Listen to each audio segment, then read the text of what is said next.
চলে এলাম Christmas mini blog part 3 নিয়ে। প্রথমে মিশকা আর আমি গেলাম ব্যালকনিতে আমাদের পুরনো ক্রিসমাস ট্রিটা বের করে আনার জন্য, আর তারপরে আমরা দুজনে মিলে শুরু করলাম ডেকোরেশনস। পুরনো ডেকোরেশনস আইটেমস আর নতুন যেগুলো কিনেছি, যেগুলো তোমরা মিনি ব্লগ পার্ট 2তে দেখেছো, এই সব মিলিয়ে বেশ অনেক কিছুই হয়ে গিয়েছিল। এর মধ্যে একটা ছোট ক্রিসমাস ট্রিও আমি পেয়ে গেছিলাম, যেটা অনেক পুরনো ছিল। যাই হোক, আমরা দুজনে মিলে ডেকোরেশন শুরু করলাম। ক্রিসমাস ট্রি সাজানোর মানে আলাদাই একটা আনন্দ, যেটা আমি নিজেও ফিল করি। বেশ কিছু কিউট কিউট জিনিস পাচ্ছিলাম আমরা পুরনো প্যাকেটে রাখা, আর বেশ মজাই লাগছিল। এরপর মিশকার পাপার হেল্প নিয়ে বাকি ডেকোরেশনস আর লাইট ডেকোরেশনসগুলো আমরা করে নিই।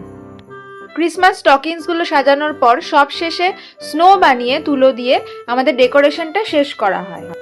তো পুরো ডেকোরেশনের পর আমাদের ঘরটা কেমন দেখতে লাগছিল সেটা দেখার জন্য তোমাদেরকে দেখতে হবে আমাদের নেক্সট মিনি ব্লগ।